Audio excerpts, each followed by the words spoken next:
Pete Flores is the U.S. Customs and Border Patrol Director of Field Operations. Sir, thank you for taking the time. Good afternoon. Thank you. So what do we do when they start arriving? I know the very first front group has arrived. I'm told it's not even totaling 100, but others are coming. Can you explain the process, what we do on our end as they arrive?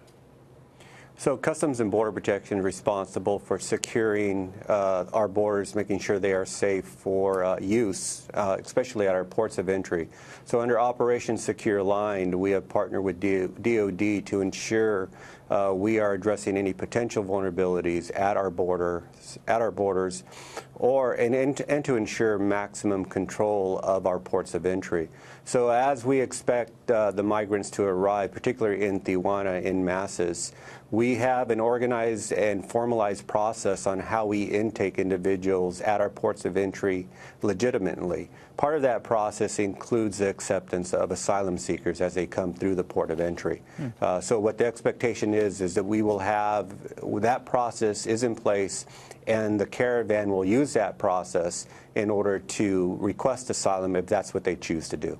So, Director, maybe help me out. I was looking at a breakdown of some of those in the caravan, not only the group that just arrived near Tijuana, but the numbers behind it.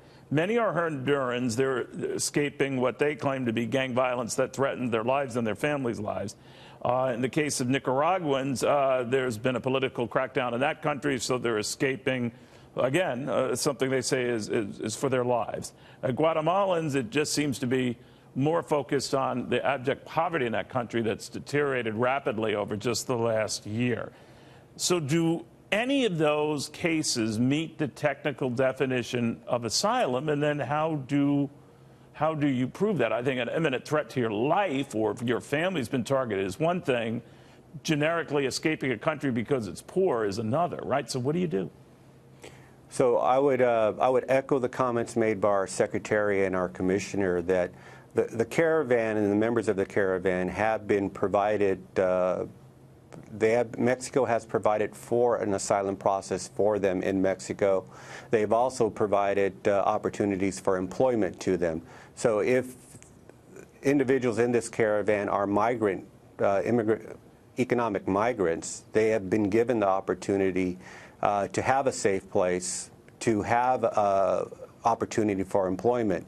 For those that have chosen not to take that opportunity and continue to the border, and who will show up at our borders here in the San Diego-Tijuana area, we will take them in, we will take their claims, and then we will put them through the process with USCIS in order to validate those claims and adjudicate them. So if there are 2,500 or so, I believe, we're told, and correct me if I'm wrong, Director, by Mexico that you could have haven here, jobs here, citizenship here. And very few take Mexico up on that, preferring the United States. That is going to be, that's going to be a big burden to address when they get up to the border, isn't it? It absolutely is. Our ports of entry today are at capacity. So we have an uptick in travel. We have an uptick in commercial merchandise coming across our border.